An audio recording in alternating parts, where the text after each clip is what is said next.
There is a moment in every toxic relationship where the silence becomes louder than the shouting. It's the moment you realize you've been living in someone else's script, playing a role you never auditioned for, and bending your own boundaries until they snap. For months, I swallowed my pride, dodged passive-aggressive notes, and tiptoed through my own home like an unwelcome guest.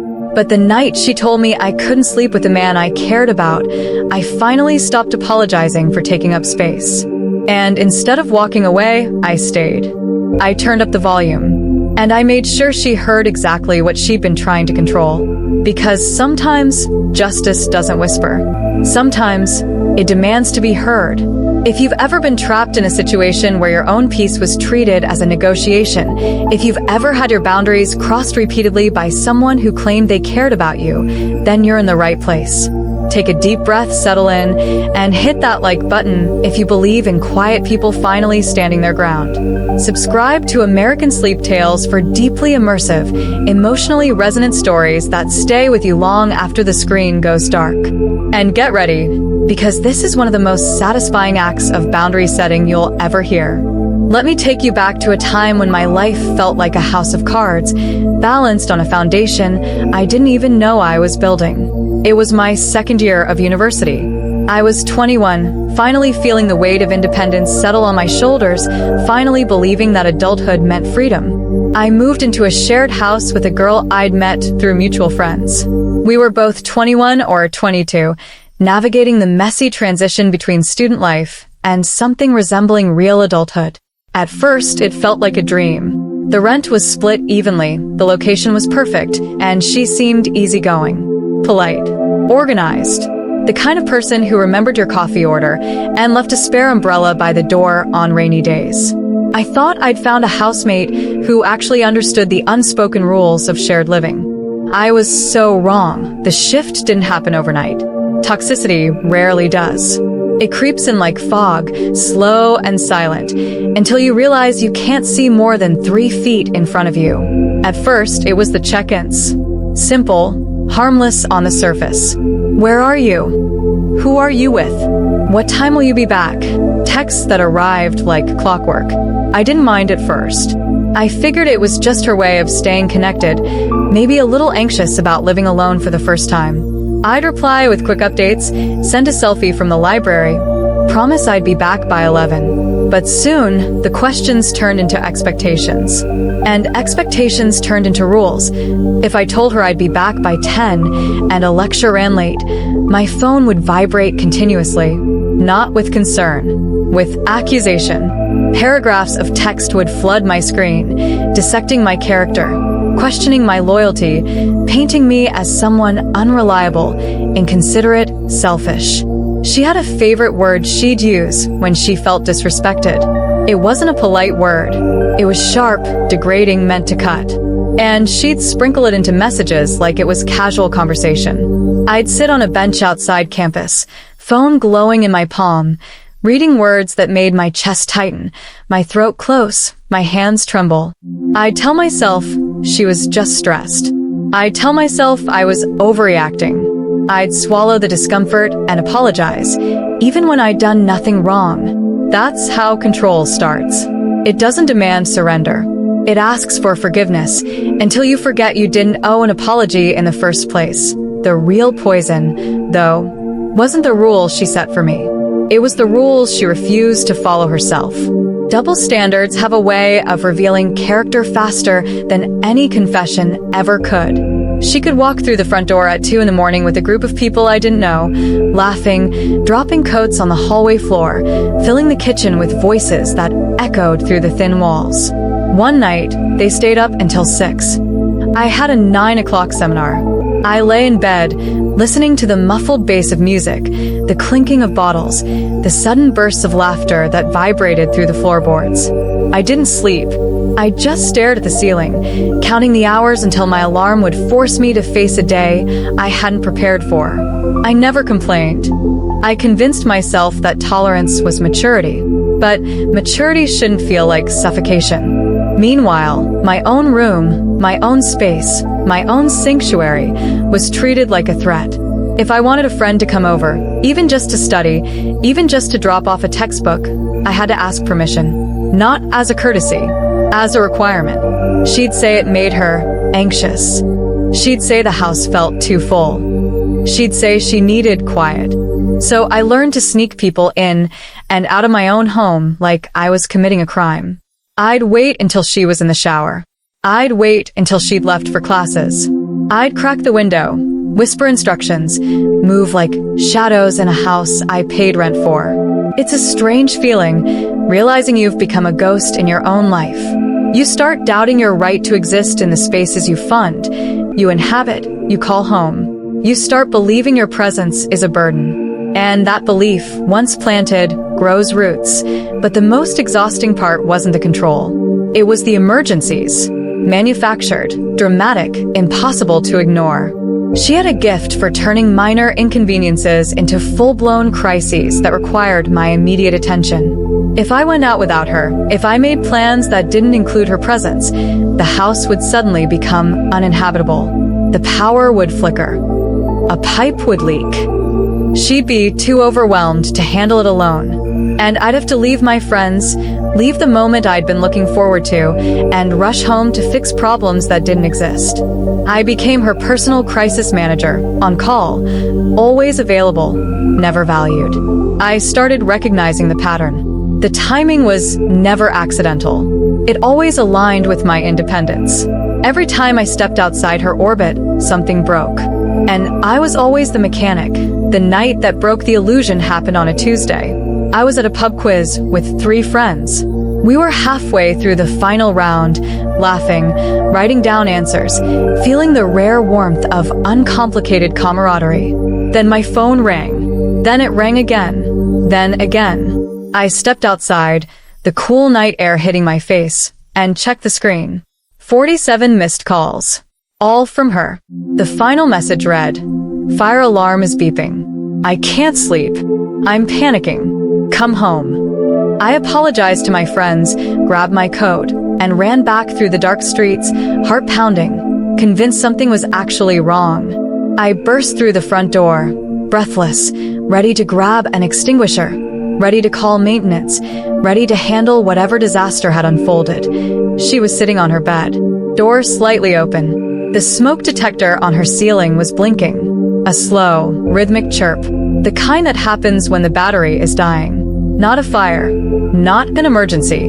A 9-pound pack of batteries from the hardware store that I could have picked up tomorrow. I stood in the doorway, chest heaving, hands still shaking from the run, and asked if anyone was hurt. She didn't look up. She just said, "It's been doing it for hours." I couldn't handle it alone. I walked over, grabbed a chair, stood on it, popped the plastic cover off, and twisted out the dead battery. The chirping stopped. The silence that followed was heavier than the noise. I climbed down, looked at her, and said, there was no point me coming back. She finally met my eyes, and she said, "I know." That was it. 2 words. No apology. No justification. Just quiet acknowledgement that she had pulled me away from my life for nothing. And in that moment, something inside me didn't just break. It detached. I stopped feeling guilty. I stopped feeling responsible for her emotional weather. I mentally checked out. Not out of cruelty. Out of survival. You can't pour from an empty cup, and I had been pouring for months. I realized then that her control wasn't about anxiety. It was about ownership. She didn't want a housemate. She wanted a satellite. Someone who orbited her, adjusted to her gravity, never drifted too far, never shone too bright. And I was done being pulled into her atmosphere. What made the whole situation even more surreal was the guy I was seeing. Let's call him Leo. We met organically the way most university relationships do. A shared lecture, a borrowed pen, a conversation that stretched past midnight. He was steady, kind, emotionally available in a way I hadn't experienced before. When she first met him, standing in line outside a club, laughing at one of his jokes, she actually liked him. She told me he seemed grounded. She told me he had good energy. She smiled. She approved. And for a moment, I thought maybe she was finally seeing me as an adult, capable of making my own choices, building my own connections. But the second she found out we were sleeping together, the approval vanished, replaced by something colder, something possessive. She didn't say it outright at first. She'd make comments about boundaries in shared spaces. She'd sigh when I mentioned his name. She'd rearrange her schedule so our paths wouldn't cross. She'd leave the hallway light on when I knew he was coming over, a silent spotlight on my movements. The double standard reached its peak. She could bring people home. She could stay up all night. She could fill the house with noise and chaos. But me? I was supposed to be invisible. I was supposed to shrink. I was supposed to apologize for existing in a relationship that brought me joy, and then came the ultimatum. It wasn't shouted. It wasn't dramatic. It was delivered in the calm, measured tone of someone who believes their word is law. We were in the kitchen. She was making tea. I was grabbing a glass of water. She turned to me, leaned against the counter, and said, "If you sleep with him again, I'm not going to speak to you." No warning, no discussion. No consideration for my autonomy, just a decree. As if my body, my choices, my intimacy were hers to regulate. I stood there, water glass in hand, feeling the familiar heat rise in my chest. But this time, it didn't turn into shame. It turned into clarity. I looked at her, really looked at her, and saw not a friend, not a housemate, but a person who had built a prison and called it a home. And I realized I held the key. I just hadn't turned it yet. I didn't argue. I didn't defend myself. I just nodded, said okay, and walked back to my room. I closed the door. I sat on the edge of my bed, and I made a decision. Not out of spite, not out of malice, out of necessity. I needed to reclaim my space. I needed to reclaim my voice. I needed to prove to myself that I didn't have to whisper in my own life. So I called Leo. I told him everything. I told him about the rules, the emergencies, the double standards, the ultimatum. I told him I was done apologizing for taking up room. He didn't hesitate. He didn't judge. He just said, "What do you need me to do?" And I said, "Just be yourself. And don't hold back." That night, I didn't sneak him in. I didn't wait for silence. I didn't check the hallway. I left my door open. I turned on the lamp. I put on music, not loud, but present. And when he arrived, we didn't whisper. We didn't tiptoe. We lived. Fully. Unapologetically. Loudly. I made sure the walls vibrated. I made sure the floorboards echoed. I made sure every laugh, every sigh, every breath was unmistakable. I wasn't trying to hurt her. I was trying to heal myself. I was reclaiming the right to exist without shrinking. I was proving that my joy didn't need her permission. I was turning the volume up on my own life, after months of living in mute, and through it all, I could feel it. The silence next door, the stillness, the absence of movement. I didn't need to see her face to know what was happening. I knew she was lying there, listening, realizing that the script had flipped. I knew she was hearing the truth she tried to suppress, that I was an adult, that I had a life, that my choices were mine, that her control was an illusion, that her ultimatum had backfired, that her attempt to silence me had only amplified my voice. And in that moment, I felt something I hadn't felt in months. Relief. Not the kind that comes from winning. The kind that comes from finally breathing after holding your breath for too long. The morning after, the house felt different. Not lighter, not heavier, just honest. She didn't say a word. She didn't look at me. She walked past my room like it was a wall. And for the first time, I didn't chase her approval. I didn't wonder what I'd done wrong. I made coffee. I drank it slowly. I opened a window. I let the air in. We communicated through notes after that. Slipped under doors. Left on counters. Short, functional, devoid of emotion. Rent due Friday. Toilet paper in cupboard. Please take out recycling. It wasn't friendship. It wasn't hostility. It was coexistence. And coexistence, when stripped of expectation, is surprisingly peaceful. I stayed for 4 more weeks. Not out of obligation. Out of strategy. I needed to finish the semester. I needed to secure my next place. I needed to leave on my own terms, not in a rush of panic, not in a storm of tears, but in a steady, deliberate walk out the door. And every day in that house felt like a victory, not because I was winning a war, because I was no longer fighting one. I had stopped trying to fix what wasn't mine to fix. I had stopped carrying what wasn't mine to carry. I had stopped shrinking to fit a space that was never meant to hold me. The day I packed my boxes, the air in the house felt different. Not cold, not warm, just clear. I taped up the last carton, handed over my key, and walked out without looking back. No dramatic confrontation, no final speech, just closure. And when I stepped onto the street, feeling the sun on my face, hearing the distant hum of traffic, breathing air that didn't carry the weight of someone else's expectations, I realized something profound. Revenge isn't always about destruction. Sometimes it's about reclamation. Sometimes it's about refusing to disappear. Sometimes it's about turning up the volume on your own life until the people who tried to mute you finally hear what they've been ignoring. The house, I later heard, improved dramatically. The new housemate said it was quiet, respectful, balanced. Not because they followed rules, because they respected boundaries. Not because they feared conflict, because they understood that peace isn't enforced. It's cultivated. And I smiled when I heard it. Not out of pride, out of validation. Because sometimes the most powerful thing you can do is stop playing the role you were assigned. Stop apologizing for your presence. Stop shrinking to make others comfortable. Stop whispering when you were meant to speak. And let your life be loud enough to remind everyone, including yourself, that you are allowed to take up space. Psychologically, what happened in that house wasn't just about control. It was about projection. People who demand rigid boundaries for others often lack them internally. They externalize their chaos, their fear, their need for certainty onto the people around them. They don't want harmony. They want predictability. They don't want connection. They want compliance. And when compliance isn't given, they manufacture crises, deploy guilt, weaponize silence until the other person bends. But bending isn't strength.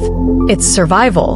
And survival, when prolonged, becomes suffocation. The moment I stopped bending, the moment I stood upright, the moment I allowed my life to resonate at its natural frequency, the dynamic shattered. Not with violence, with presence. I think about that night often. Not with anger, with gratitude. Because it taught me that justice doesn't always look like confrontation. Sometimes it looks like consistency. Sometimes it looks like refusal to apologize for existing. Sometimes it looks like turning the volume up on your own truth, knowing it will echo, knowing it will disturb, knowing it will change things forever. And knowing that change, however uncomfortable, is the price of freedom. I didn't set out to ruin her peace. I set out to reclaim mine. And in doing so, I accidentally gave her exactly what she needed, the consequence of her own behavior. The silence she demanded became the silence she endured. The control she wielded became the isolation she earned. And the life I was forced to hide finally stepped into the light. If you've ever been told to quiet down, to step back, to apologize for your joy, to shrink your needs to fit someone else's comfort, I want you to remember this. Your voice is not a disruption. It's a necessity. Your boundaries are not selfish. They're sacred. Your presence is not a burden. It's a right. And you don't need permission to live loudly in your own life. You just need the courage to stop asking for it. The moment you do, the people who tried to mute you will finally hear what they've been avoiding. And sometimes, that's all the justice you'll ever need. The payoff wasn't in the noise. It was in the silence that followed it. When she finally stopped speaking to me, when the notes replaced conversations, when the house settled into a rhythm that didn't revolve around her anxiety, I felt it. The weight lifting, the chains loosening, the realization that I had survived my own hesitation. She had tried to weaponize silence to control me, but I had weaponized sound to free myself. And in the end, her silence wasn't a punishment. It was a surrender to the truth, to the reality that control only works as long as the other person agrees to be controlled. The moment I refused, the illusion collapsed, and what remained wasn't hatred. It was clarity. She stopped speaking to me because she had nothing left to say. and I didn't need her to. I had my own voice back. And that was enough. Sometimes, the most powerful revenge isn't about making someone pay. It's about making yourself whole. It's about refusing to let someone else's dysfunction dictate your peace. It's about standing in your truth, even when it shakes the walls. Because justice isn't always loud. But when it is, let it be yours. In the last wording, if this story resonated with you, if you've ever had to reclaim your space, your voice, your right to exist without apology, then smash that like button. Share it with someone who needs to hear it. And if you want more deeply immersive, emotionally grounded stories that help you unwind, reflect, and find peace in the quiet hours, please subscribe to American Sleep Tales. We drop new narratives every week, crafted to help you rest, reflect, and reconnect with yourself.